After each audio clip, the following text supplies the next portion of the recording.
So dahil nakahuli ulit ng Alaskan crab ang asawa ko, gagawa ako ngayon ng seafood boil. Copycat siya ng boiling crab recipe if you're familiar with it. So ayan, magpakulo lang ng tubig and then lagyan ng Cajun powder.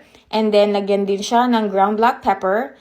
And then after that, haluin, tapos pakuluin, maglagay ng isang lemon. So ayan, hiniwa-hiwa ko lang yan, tapos piniga ko siya. Ganyan ang gagawin nyo. And then maglagay din kayo ng patatas. Kahit anong patatas, yung maliliit, mas maganda, mas masarap. And then ilagay lang siya, lagyan din ng mais. So ayang mais pala, 4 yan, hiniwa-hiwa ko lang. And then pakuluin, haluin, malalaman nyo naman kapag kaluto na yan. Tapos, lagay nyo na yung sausage of your choice and then halu-haluin, pakuluin. Tingnan mabuti kung luto na yung patatas. Siyempre, tusukin mo kapag malambot na, okay na yan. Tapos sa isang pan, mag-melt lang kayo ng 3 stick of butter. Ayan, tunawin lang siya.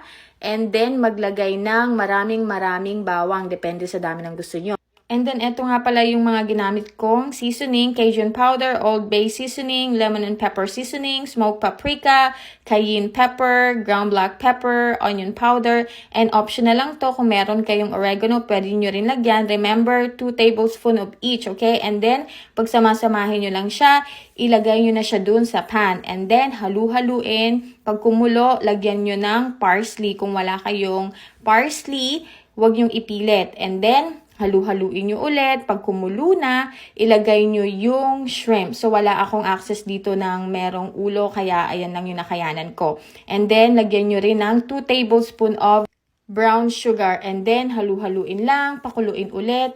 Tapos, pwede kayong maglagay ng tahong kung meron available dyan sa inyo. Dito sa amin, I'm so happy, meron. Kaya, ayan. So, halu-haluin lang. And then, ilagay na yung crab. So, ayan, dito medyo nahihirapan akong maghalo. So, ang ginawa ko, gumamit ako ng oven bags. Tapos, nilagay ko dun lahat. Tapos, ayan yung asawa ko. Siya na yung naghalo-halo. Para lang talagang mag-mix yung lahat ng ingredients. And then, ayun, tapos na. Pwede nyo na siyang kainin. Masarap to guys. Kung alam nyo at familiar kayo sa Boiling Crab Seafood Restaurant dito sa US, ayan, copycat siya niyan guys. Masarap siya, I promise, you can try it. In fairness naman sa asawa ko, sabi niya favorite daw niya to. So, ayun lang. Bye!